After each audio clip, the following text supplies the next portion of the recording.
સાબરકાંઠાના મત વિસ્તારમાં ભિલોડાના સુખસાગર કોમ્પ્લેક્સ ખાતે આભાર દર્શન કાર્યક્રમનું આયોજન કરવામાં આવ્યું હતું। આ કાર્યક્રમમાં ઇન્ડિયા ગઠબંધન લોકસભાના અને ખેડબ્રહ્મા અને વિજયનગરના ધારાસભ્ય એવા ડૉક્ટર તુષારભાઈ ચૌધરીને સૌ કાર્યકરો દ્વારા ફૂલોનો હાર પહેરાવીને સ્વાગત કરવામાં આવ્યું હતું।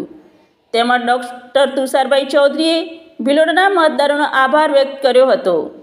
તેમજ અરવલ્લી કોંગ્રેસ સમિતિના પ્રમુખ કલમેન્દ્રસિંહ પુવાર, ગુજરાત પ્રદેશ કોંગ્રેસ સમિતિના મહામંત્રી અરુણભાઈ પટેલ, અરવલ્લી જિલ્લા પંચાયતના પૂર્વ પ્રમુખ રાજેન્દ્રભાઈ પારગી, આમ આદમી પાર્ટીના ઉમેદવાર શ્રી રૂપસિંહભાઈ ભગોરા, તાલુકા કોંગ્રેસ સમિતિના પ્રમુખ કાંતિભાઈ ખરાડી, જિલ્લા પંચાયત સદસ્યો વનરાજભાઈ ડામોર, સજ્જનબેન તબિયાડ, ઇન્દુબેન તબિયાડ, પૂર્વ પ્રમુખ બલભદ્રસિંહ ચંપાવત, ડૉક્ટર રાજન ભગોરા, આદિવાસી ડુંગરી ઘરસીના મહામંત્રી બાબુભાઈ ખાંડમા, આમ આદમી પાર્ટીના બીબી ડામોર સાહેબ તેમજ તાલુકા પ્રમુખ જીતુભાઈ બરંડા, તમામ તાલુકા પંચાયતના સદસ્યો, જિલ્લા અને તાલુકા કોંગ્રેસ સમિતિના આગેવાનો અને ભિલોડા તાલુકાના મતદારો મોટી સંખ્યામાં ઉપસ્થિત રહ્યા હતા।